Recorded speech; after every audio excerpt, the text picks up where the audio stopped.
Hello everyone, welcome back to the channel.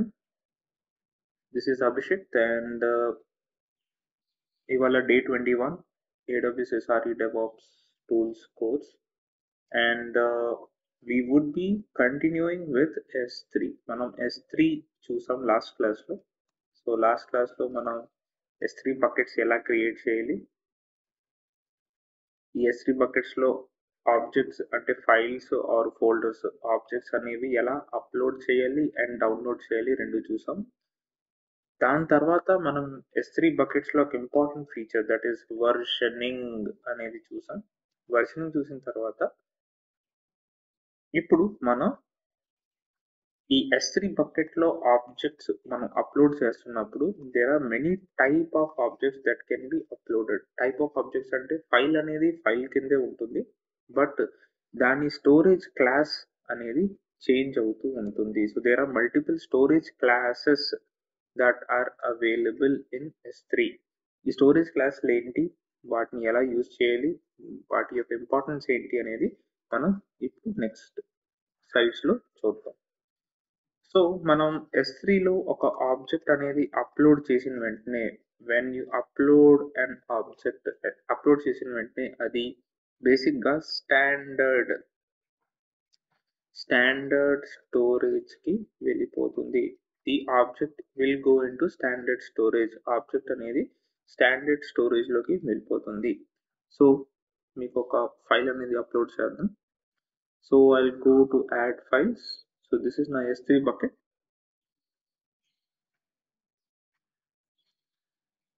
So test.txt అనే ఫైల్ని నేను అప్లోడ్ చేసి I'm putting it inside this. మీరు ఇక్కడ చూసినట్టుంటే ప్రాపర్టీస్లో స్టోరేజ్ క్లాస్ అనేది ఒక ఇన్ఫర్మేషన్ ఉంది. What is storage class? Storage క్లాస్లో ఏమవుతాయంటే there are multiple storage classes that are available. Standard కానీ, ఇంటెలిజెంట్ టియరింగ్ కానీ, స్టాండర్డ్ ఐఏ కానీ, one zone IA, glacier flexible retriever, glacier deep archive, reduce redundancy, ఇలాగ చాలా చాలా చాలా ఆప్షన్స్ ఉంటాయి. వీటిలో ఏ ఆప్షన్ సెలెక్ట్ చేసుకోవాలి? మీరు ఏ ఆప్షన్ సెలెక్ట్ చేయకపోతే by default it will B standard. మీరు అప్లోడ్ క్లిక్ చేసిన వెంటనే ఫైల్ అనేది మీరు అప్లోడ్ అయిన తర్వాత మీరు ఇక్కడ చూసినటువంటి the storage class it says as standard storage క్లాస్కి వెళ్ళింది. అసలు ఏంటి storage class? What is the storage class అంటే దాని అర్థం ఏంటి? So let's try to understand that by going in to the documentation. So మనకి ఇక్కడ రెండు డాక్యుమెంటేషన్లు ఉంటాయి. ఒకటి understanding about the storage classes and ఇంకో డాక్యుమెంటేషన్ వచ్చి ప్రైజింగ్తో పాటు అనేది ఇస్తాడు. సో ఆబ్వియస్గా స్టోరేజ్ క్లాసెస్ వేరే వేరే స్టోరేజ్ క్లాసులు ఎందుకు ఇచ్చారు? ప్రైజింగ్ డిఫరెన్స్ ఉంటుంది కాబట్టి ఇచ్చారు. సో జనరల్గా మీరు S3లో ఒక ఆబ్జెక్ట్ అప్లోడ్ చేస్తే దానికి ఒక ప్రైజ్ అనేది AWS చార్జ్ చేస్తుంది. అదే వేరే AWS అకౌంట్లో మీరు వేరే స్టోరేజ్ క్లాస్ యూజ్ చేసి అప్లోడ్ చేస్తే దాని ప్రైసింగ్ అనేది వేరేగా ఉంటుంది. So let's actually go in to all of them. So మనకి ఉన్న స్టోరేజ్ క్లాసెస్ ఏంటి? So frequently accessed data. So data అనేది మీరు ఫ్రీక్వెంట్గా యాక్సెస్ చేస్తున్నారు అనుకోండి, అలాంటప్పుడు the default standard is S3 standard. S3 standard అనేది డిఫాల్ట్ స్టోరేజ్ క్లాస్. ఇది డిఫాల్ట్ స్టోరేజ్ క్లాస్. ఈ డిఫాల్ట్ స్టోరేజ్ క్లాస్ అనేది జనరల్గా ఏం చేస్తారు వాడడానికి? This is actually used to upload data which is accessed frequently. So మీరు రెగ్యులర్గా అప్లోడ్ డౌన్లోడ్ చేసి మీరు రెగ్యులర్గా వాడే ఫైల్స్ ఏవైతే ఉంటాయో, రెగ్యులర్గా అప్లోడ్ అండ్ డౌన్లోడ్ చేసుకొని వాడే ఫైల్స్ ఏవైతే ఉంటాయో వాటి కోసం మీరు S3 స్టాండర్డ్ అనే స్టోరేజ్ క్లాస్ అనేది యూజ్ చేస్తారు. Right, it could be any files like IP addresses contain చేస్తున్న ఫైల్స్ అవ్వచ్చు, లేకపోతే కాన్ఫిగరేషన్ ఫైల్స్ అవ్వచ్చు. It could be any of these files. Right, so మనం ఏది స్పెసిఫై చేయకపోతే if you don't specify the storage class when you upload an object, S3 assigns the S3 standard storage class by default. Right, so ఇది మనకి default ఉంటుంది. Next, ఇప్పుడు మీకు ఈ S3 స్టాండర్డ్లోనే కొంచెం కాస్ట్ ఆప్టిమైజేషన్ కావాలనుకోండి, అప్పుడు మీరు ఏం చేస్తారంటే S3 స్టాండర్డ్ ఐఏకి వెళ్తారు. IA is infrequently accessed. So S3 IA అనేది infrequently accessed storage class. So నేను ఇక్కడ మళ్ళీ మీకు ఇంకొక ఆబ్జెక్ట్ అప్లోడ్ చేసినప్పుడు let me show you the options that are there. So ఇక్కడ ప్రాపర్టీస్ లో మీరు చూసినట్టుకుంటే స్టాండర్డ్ IA అంటే ఇన్ఫ్రీక్వెంట్లీ యాక్సెస్ డేటా. జనరల్ గా నెలకు ఒకసారి కానీ మనం అలాంటి డేటాని యాక్సెస్ చేయలేదు అనుకోండి, కొన్ని ఫైల్స్ ఉంటాయి, అది only once in a month let's say we're trying to access those files. అలాంటప్పుడు మనం ఏం చేయొచ్చు అంటే స్టాండర్డ్ ఐఏలో పెట్టచ్చు. ఇప్పుడు S3 స్టాండర్డ్ కొన్ని S3 స్టాండర్డ్ ఐఏకి ఏం మారుతుంది? బేసికలీ ఇక్కడ ఏం మారుతుందంటే ఈ మినిమం స్టోరేజ్ డ్యూరేషన్ అనేది ఉంటుంది కదా. సో స్టాండర్డ్ లో అనేది మీరు ఇవాళ ఫైల్ అప్లోడ్ చేసి డిలీట్ చేస్తారు అనుకోండి, అది S3 స్టాండర్డ్ కింద వెళ్ళిపోతుంది. అదే స్టాండర్డ్ ఇన్ఫ్రీక్వెంట్లీ యాక్సెస్ అనుకోండి, మినిమం ఆఫ్ 30 days ఆబ్జెక్ట్ అనేది బకెట్ లో ఉండాలి. లెట్స్ సే మీరు ఇవాళ ఫైల్ అప్లోడ్ చేశారు స్టాండర్డ్ ఐఏ కింద, but you delete that file with in 10 days. అలాంటప్పుడు AWS మీకు బిల్లింగ్ అనేది S3 స్టాండర్డ్ కి ఏ బిల్లింగ్ అయితే ఉంటుందో ఆ బిల్లింగ్ అనేది చార్జ్ చేస్తారు. If you look at the billing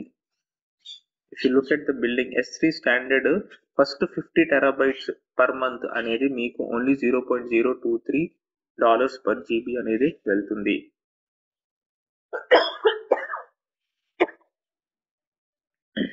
next 50 నుంచి 450 terabytes వరకు $0.022 per GB, అండ్ ఆ తర్వాత 500 terabytes వరకు ఇది $0.021 per GB. $0.021 కావాలి కదా అనుకొని మీరు 500 terabytes డేటా మాత్రం అప్లోడ్ చేయొద్దు. ఆబ్వియస్గా మీకు ఇన్కమ్ ట్యాక్స్ లో మనకి స్లాబ్స్ ఎలా ఉంటాయో అలాగా ఇక్కడ కూడా స్లాబ్స్ ఉన్నాయి. సో మీకు ఈ రేట్స్ 50 terabytes వరకు మీ ఆ రేట్ పడుతుంది, 50 terabytes నుంచి 450 terabytes వరకు మీకు ఈ రేట్ పడుతుంది, 450 నుంచి 500 terabytes వరకు మీకు ఈ రేట్ పడుతుంది. S3 ఇంటెలిజెంట్ టియరింగ్ కాకుండా so there is something called S infrequently accessed. ఇక్కడ ఇన్ఫ్రీక్వెంట్లీ యాక్సెస్డ్ అనేది ఉంది. ఈ ఇన్ఫ్రీక్వెంట్లీ యాక్సెస్ లో కూడా రెండు ఉంటాయి, right? S3 standard infrequently access, దీని కాస్ట్ వచ్చి $0.0125 per GB. అదే S3 స్టాండర్డ్ వచ్చినప్పుడు $0.023 per GB. ఇక్కడ half the price. S3 standard infrequently access is half the price అనేది ఉంటుంది, right? So that is infrequently access. Infrequently access ఎక్కడ ఉంది? ఇక్కడ ఉంది. S3 standard infrequently accessed and one zone access. So general గా ఇప్పుడు మనకి S3లో మీరు ఎప్పుడైనా ఫైల్స్ అప్లోడ్ చేసినప్పుడు S3 అనేది మీకు 5 nines అవైలబిలిటీ ఇస్తుంది, 99.9999 అవైలబిలిటీ అనేది ఇస్తుంది. సో ఇక్కడ దాని అర్థం ఏంటంటే మీరు ఒక ఫైల్ S3లో అప్లోడ్ చేస్తే ఆ ఫైల్ లూజ్ అయ్యే chances very very very very very very very minimal chances of losing the data. But how is S3 achieving that? S3 ఏం చేస్తుందంటే మీరు ఇప్పుడు ఒక ఆబ్జెక్ట్ అనేది అప్లోడ్ చేసినప్పుడు లెట్స్ సే నేను ఒక file.txt అనే ఫైల్ ని అప్లోడ్ చేశాను.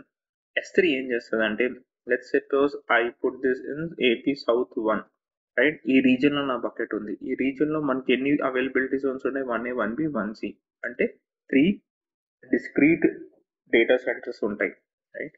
సో ఇప్పుడు ఏం చేస్తుందంటే ఈ అవైలబిలిటీ జోన్స్ లో S3 ఏం చేస్తుంది, ఈ file.txt కి 3 కాపీస్ తయారు చేసుకుని 1A 1B అండ్ 1C లో పెడుతుంది. సో ఇన్ కేస్ మీకు ఒక అవైలబిలిటీ జోన్ డౌన్ అయిపోయినా, in case even if you lose one availability zone of data, రెండు లూజ్ అయిపోయినా మీకు ఇంకొక availability zone still available for you to cater the needs. 1C నుంచి మీకు స్టిల్ డేటా అనేది వస్తుంది. That is how S3 is saving the data. Infrequently access లో ఏమవుతుందంటే ఆబ్వియస్ గా they will reduce the number of availability zones in which they are going to save the data. అలానే there is also something called as one zone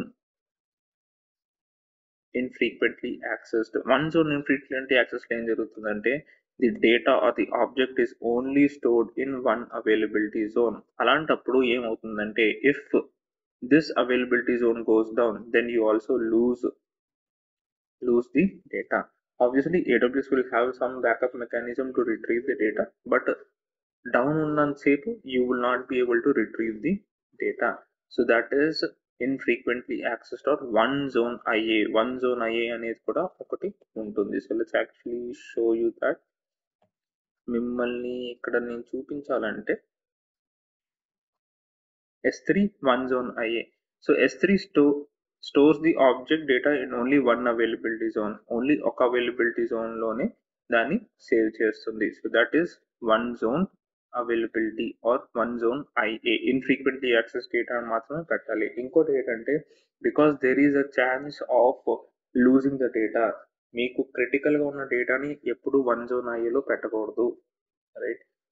only if you feel that డేటాని మళ్ళీ recreate చేయగలం, లేకపోతే దాన్ని మళ్ళీ ఏవో calculations run చేసి ఆ డేటాని మళ్ళీ రీప్రొడ్యూస్ చేయగలమంటేనే మీరు దాన్ని వన్ జోన్ ఐఏ కింద పెట్టచ్చు. ఆబ్వియస్గా వన్ జోన్ ఐఏ యొక్క ప్రైసింగ్ వచ్చి the cheapest $0.01 per GB, right? So this is the cheapest. Infrequently access one zone అనేది అన్నిటికంటే తక్కువ cost, right? When it comes to S3 standard are this, ఆబ్వియస్గా deep archival and వీటికి ఇంకా cheap prices ఉంటాయి, but అవి ఏంటనేది మనం నెక్స్ట్ చూద్దాం, right? So this is S3 standard infrequently accessed and one zone. So these are the two. We recommend the following: S3 standard IA used for primary or only copy of data that can't be recreated. అసలు data recreate అవ్వదు, data అనేది చాలా చాలా important అనుకోండి, you can go for S3 standard IA.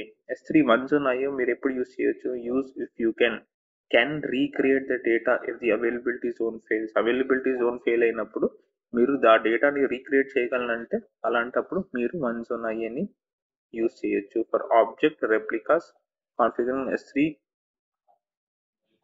Right? So ఇదన్నమాట, మీరు ఎలా చేయొచ్చు. The next availability zone, the next storage class that we have is Glacier. Glacier అనేది ఏంటి? Glacier is generally used for data archiving. Data archive చేయాలనుకోండి, అంటే మనం డేటాని లాంగ్ టర్మ్కి మనం సేవ్ చేయాలనుకోండి, ఫర్ లాంగ్ టర్మ్ పర్పస్ డేటాని మనం స్టోర్ చేయాలనుకోండి, అలాంటప్పుడు మనం ఏం చేస్తామంటే గ్లేషియర్కి షిఫ్ట్ అయిపోతాం. అంటే గ్లేషియర్కి ఆబ్వియస్గా స్టాండర్డ్ కంటే glacier is much cheaper. 0.023 GB per GB కదా మనకి S3 స్టాండర్డ్.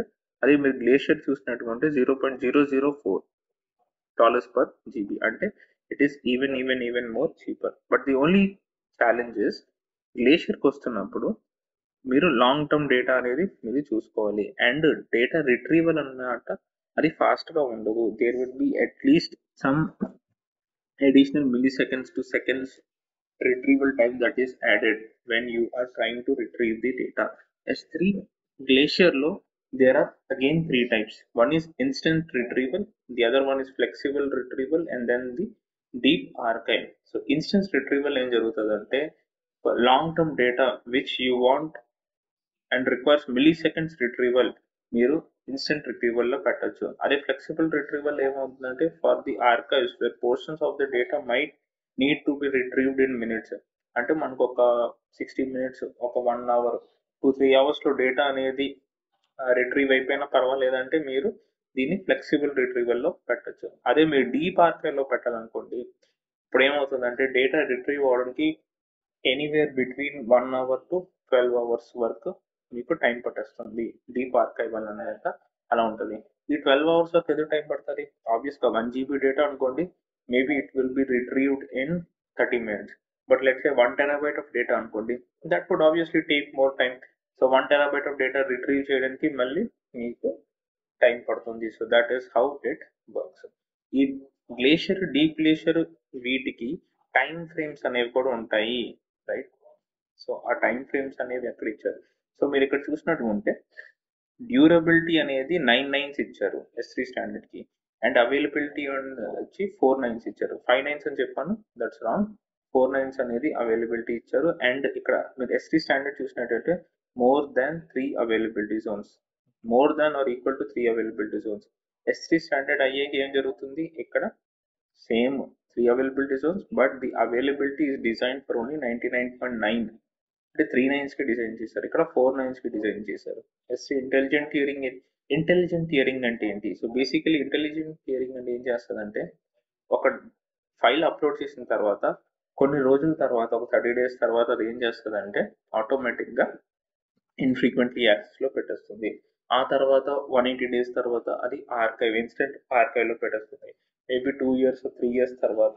సో మనం టైం డిఫైన్ చేసుకోవచ్చు అనమాట. అప్పుడు ఏం చేస్తుందంటే ఆటోమేటిక్గా ఆ ఫైల్ని అది డీప్ ఆర్కైవ్లో కూడా పెట్టేస్తుంది. So that is intelligent tearing. So intelligent tearing అనేది కూడా ఆప్షన్ ఉంటుంది. సో లెట్స్ సపోజ్ ఒక ఫైల్ అప్లోడ్ చేస్తున్నప్పుడు I will go with intelligent tearing. Intelligent tearing పెడితే మనం ఏమవుద్ది, per object fee apply for objects which is greater than or equal to 128 KB.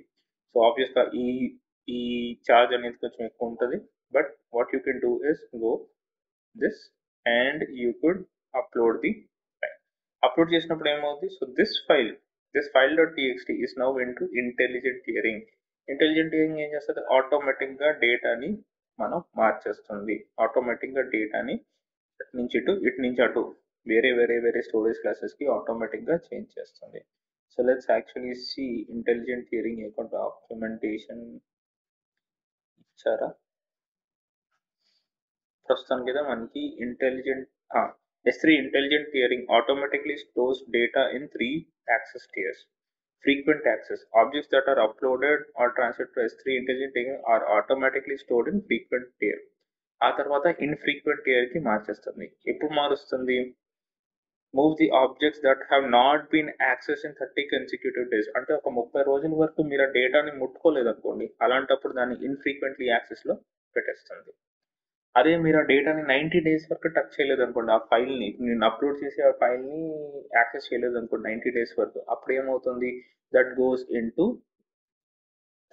Into archival status. ఆర్కైవ్లోకి వెళ్ళిపోతుంది, అంటే glacier instant retrieval లేకపోతే వాటిలోకి వెళ్ళిపోద్ది. So that is how this actually works. So it's also lot of huge documentation around it. Pricing గురించి కూడా చాలా documentation ఉంటుంది. సో మీరు ఇక్కడ ప్రైసింగ్ అనేది చూసుకోవచ్చు, right. So this is about storage classes in S3. డెఫినెట్గా ఒక ఇంటర్వ్యూ క్వశ్చన్ అయితే ఉంటుంది, storage classes in S3, and you could always reply back. So మీరు జస్ట్ స్టోరేజ్ క్లాసెస్ ఏమేమి ఉన్నాయి అనేది గుర్తుపెట్టుకొని you can always reply to the. ఇప్పుడు ఇంటెలిజెంట్ టియరింగ్ వచ్చే ముందు, ఇంటెలిజెంట్ టియరింగ్ అనేది ఉంది కదా, ఇంటెలిజెంట్ టియరింగ్ వచ్చే ముందు there was something called as life cycle management. Life cycle management అనేది ఉంటుంది. ఇంటెలిజెంట్ టియరింగ్ ఏం చేస్తుంది, మీకు స్టాండర్డ్ నుంచి ఇన్ఫ్రీక్వెంట్లీ యాక్సెస్ నుంచి ఆర్కైవల్లోకి పెడుతుంది. Only these 3 things. But life cycle management మీరు ఏం చేయొచ్చు, మీరు ఓన్గా రూల్స్ డిఫైన్ చేయొచ్చు. You can define the rules of your own, where you will say after 30 days put it to infrequently accessed, ఆ తర్వాత after 90 days put it to archive instant retrieval, ఆ తర్వాత 180 days put it to deep archive లో పెట్టేయచ్చు. Or let's say after 700 days delete the file, మీరు delete కూడా చేయొచ్చు, file ని డిలీట్ చేసేమన్నా చేస్తుంది. How is it life cycle management అని. సో S3లో మనం మేనేజ్మెంట్ అనే సెక్షన్కి వెళ్తే ఇక్కడ లైఫ్ సైకిల్ రూల్స్ అనేవి ఉంటాయి. So you can click on create a life cycle rule. Create a life cycle rule click చేసిన వెంటనే మీరు ఏం అడుగుతుందంటే, obviously you have to give a name to this. So I'll say rule number 1, right? This is rule number 1. Now do you want to limit this to some files or folders or apply to all the objects in the bucket? ప్రస్తుతం మీకు demo కాబట్టి I will apply to all the objects in a bucket. లేదు మీరు limit చేయాలనుకుంటున్నారు అనుకోండి, ఇక్కడ మీరు folder name ఇస్తారు. So you can call it as folder 1. folder 1 లోపల ఉన్న ఆబ్జెక్ట్స్ అన్ని it will work on all the objects in folder 1, right? Now the next thing, object tags. ఇంకేం అవసరం లేదు. ఇక్కడ లైఫ్ సైకిల్ రూల్ యాక్షన్స్ మీరు ఏం చేయాలనుకుంటున్నారు, transition from current version to another version. మీరు ఒక స్టోరేజ్ క్లాసెస్ ఇంకో స్టోరేజ్ క్లాస్ మార్చాలనుకుంటున్నారా, లేకపోతే మనకి బకెట్ వర్షనింగ్ ఎనేబుల్ ఉంది కాబట్టి కరెంట్ వర్షన్ ని ఎక్స్పైర్ చేయాలనుకుంటున్నారా, లేకపోతే పర్మనెంట్లీ డిలీట్ చేయాలనుకుంటారా, మీ ఇష్టం అన్నమాట. మీరు ఏది కావాలంటే అది అలాగా డిఫైన్ చేసుకోవచ్చు. ప్రస్తుతం మనం ఏం చేస్తాం, transition from current object version to ఇది స్టోరేజ్ క్లాస్ అనేది సెలెక్ట్ చేస్తాం. ఇక్కడ ఏంటుంది, డిఫాల్ట్ గా మన ఆబ్జెక్ట్ స్టాండర్డ్ లోకి వెళ్తుంది కాబట్టి మన నెక్స్ట్ చేసేది ఏంటి, ఇన్ఫ్రీక్వెంట్లీ యాక్సెస్ కి ఏంటి, మినిమం 30 days. ఇన్ఫ్రీక్వెంట్లీ యాక్సెస్ తర్వాత ఏం చేయగలం, మీరు కావాలంటే ఇంటెలిజెంట్ టియరింగ్ పెట్టొచ్చు, లేకపోతే ఇన్స్టెంట్ రిట్రీవల్ పెట్టొచ్చు. ఇన్స్టెంట్ రిట్రీవల్ పెట్టడానికి మినిమం ఎంత, 90 days. సో 90 days ఉంటే ఇన్స్టెంట్ రిట్రీవల్ నుంచి మీ స్టోరేజ్ క్లాస్ దేనికి మార్చొచ్చు, దీని నుంచి మార్చడానికి ఎక్కువ ఉండవు. because all the others are already grayed out. So మీరు only you could go for flexible retrieval or deep archive.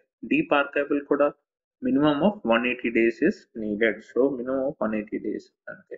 So మీరు ఇక్కడ చూసినట్టుకుంటే డే 0 ఫైల్ అప్లోడ్ అయిన వెంటనే ఏమవుతుంది, S3 స్టాండర్డ్కి వెళ్ళిపోతుంది. అక్కడి నుంచి డే 30కి వెళ్ళినప్పుడు స్టాండర్డ్ IAకి వెళ్తుంది, ఇన్ఫ్రీక్వెంట్లీ యాక్సెస్. ఆ తర్వాత గ్లేషియర్ ఇన్స్టెంట్ రిట్రీవల్ అండ్ ఆ తర్వాత డీప్ ఆర్కైవ్ వెళ్తుంది. సో నేను ఇక్కడ ఏం చేస్తాను, create rule, right. Create rule చేసినప్పుడు ఇక్కడ you have to click on acknowledge and click on create rule. So ఇక్కడ నేను క్రియేట్ రూల్ చేసినప్పుడు నా రూల్ అనేది క్రియేట్ అయిపోయింది. So this is rule number 1. So ఇప్పుడు ఏమవుద్ది, ఇన్సైడ్ ఫోల్డర్ 1, ఫోల్డర్ 1 లోపల ఉన్న ప్రతి ఆబ్జెక్ట్ మనకి ఎఫెక్ట్ అవుతుంది. But obviously I don't have a folder called as folder 1. So how can I create a folder 1? folder 1, right. folder 1 అనేది ఒక folder create చేశాను. ఇప్పుడు నేను test.txt ని let's say I want to move into that folder, that is also possible. Move ఎక్కడ move చేయాలనుకుంటున్నాను, మీరు S3 browse చేసుకొని ఫోల్డర్ 1 లోపల మూవ్ చేయాలనుకుంటున్నాను. చూస్ డెస్టినేషన్, మూవ్ అని క్లిక్ చేసిన వెంటనే ఇక్కడ ఏమవుతుంది, ఈ file.txt ఏదైతే బయట ఉండేదో అది folder 1.txt లోపలికి వెళ్ళిపోతుంది. ఇప్పుడు మనకి లైఫ్ సైకిల్ రూల్స్ అనేవి అప్లై అవుతాయి. So after 30 days my file will from storage from standard will become infrequently accessed. So this is how life cycle rules అనేవి క్రియేట్ చేయొచ్చు. This is how you could create life cycle rules for your S3 bucket. So చాలా rules అనేవి create చేస్తాం. జనరల్గా log files ఉన్నాయి అనుకోండి, so complaints ఏమవుతాయి అంటే 30 days తర్వాత లాగ్స్, డేటాబేస్ లాగ్స్ 3 months తర్వాత డిలీట్ అయిపోవాలనుకోండి. సో మనం ఒక రూలింగ్ క్రియేట్ చేస్తాం. So will create another rule. Let's say delete old logs. Okay, limit apply to all లేకపోతే limit again నేను folder 1 స్టార్ folder 1 లో నేను చేయాలనుకుంటున్నాను అనుకోండి, ఇక్కడ చేయొచ్చు. ఏం చేయాలనుకుంటున్నాను, I want to permanently delete the non current versions and expire the current versions అన్ని చేయాలి. So I want to permanently delete, right, after any days, after 90 days అంటే after 30 days I want to delete all the versions, can be 1 to 100 versions, optional. So మీరు ఇక్కడ ఏం చేయొచ్చు, rule create చేయొచ్చు. So ఇప్పుడు ఏమవుద్ది, ఈ డిలీట్ ఓల్డ్ లాగ్ ఫైల్స్ అనే రూల్ ఏం చేస్తుంది అంటే ఫోల్డర్ 1 ఉన్న ప్రతి ఫైల్ని 90 days తర్వాత డిలీట్ చేసేస్తుంది, right. So these two rules obviously will not coexist. Rule 1 అనేది మనం డీప్ ఆర్కైవ్ తీసుకెళ్తాం 180 days, అలా రూల్ 2 అనేది మనం డిలీట్ చేస్తున్నాం. This is a different example, that is a different example. మీకు కావాలంటే దీన్ని ఎడిట్ చేసి answer, refresh the page and let's go to management. మీరు ఇక్కడ old disk వెళ్ళి edit చేస్తే you should get the option to edit. So let's say I'll call it as logs అనే folder లో I will do for this, right. So this is also possible. delete old logs మీకు కావాలంటే that is a survey, మీకు కావాలంటే survey fill చేసుకోవచ్చు. But this is how we create life cycle rules. Management section లో life cycle rules అనేవి create చేసుకోవచ్చు. Next thing is metrics అనేది general గా డేటా అనేది ఎక్కువ లేదు, but you could do for 1 week. I still don't have any data, but as మీరు bucket లో ఆబ్జెక్ట్స్ అనేది ఎలా అయితే స్టోర్ చేస్తారో you will get all the metrics. So నా దగ్గర ఒక ఓల్డ్ S3 బకెట్ ఉంది, Terraform back end. So TF back end Terraform కి యూస్ చేస్తాను. So let's say you go to metrics and ఇక్కడ మీకు బకెట్ సైజ్ అనేది కనిపిస్తుంది, ఈ బకెట్ లో ఎంత స్టోరేజ్ ఉంది. సో ఇక్కడ మీరు చూసినట్టుకుంటే డీప్ ఆర్కైవ్ స్టోరేజ్ లో 3.4 MB డేటా అనేది ఉంది. డీప్ ఆర్కైవ్ లో ఏ ఆబ్జెక్ట్ ఉంది, so let's actually see. So this one is deep archive storage లోకి వెళ్ళిపోయింది. ఈ డీప్ ఆర్కైవ్ స్టోరేజ్ బకెట్ మీరు డైరెక్ట్ గా డౌన్లోడ్ చేయలేరు. మీరు ఇక్కడ చూస్తున్నారు కదా, డైరెక్ట్ గా డౌన్లోడ్ చేయలేరు. You have to initiate restore. మీరు రీస్టోర్ ఇనిషియేట్ చేసిన తర్వాత అది రీస్టోర్ అయిన తర్వాత standard retrieval. So bulk retrieval అయితే టిపికల్లీ 48 hours, స్టాండర్డ్ రిట్రీవల్ అయితే 12 hours. ఇనిషియేట్ రీస్టోర్ చేసిన తర్వాత సో మీరు ఇక్కడ ఎన్ని డేస్ వరకు ఆ కాపీని ఎలా ఉంచాలనుకుంటున్నారో కూడా చెప్పి ఇక్కడ నుంచి చేస్తే ఇప్పుడు ఏమవుద్ది, ఈ AWS Ubuntu Packer HCL file అనేది మీకు ఇన్ఫ్రీక్వెంట్లీ యాక్సెస్ దీంట్లో కూడా వచ్చేస్తుంది, నార్మల్ రిట్రీవల్ లో వస్తుంది. నార్మల్ రిట్రీవల్ కి వచ్చిన తర్వాత you can initiate the retrieval, right. So ప్రస్తుతానికి ఇంకా మనం డౌన్లోడ్ చేయలేం, ఇది రిట్రీవ్ అవుతుంది. So this can take anywhere between, చిన్న కేబీ ఫైలే కాబట్టి it should not take much time. We should be able to get this in to our space very soon. So మళ్ళీ రిఫ్రెష్ చేద్దాం. So but this is how deep glacier or access retrieval actually runs. ఇక్కడ చూసినట్టుకుంటే deep archive object over head అనేది ఎంత ఉంది, deep archive related objects అనేది 3.4 MB ఉన్నాయి.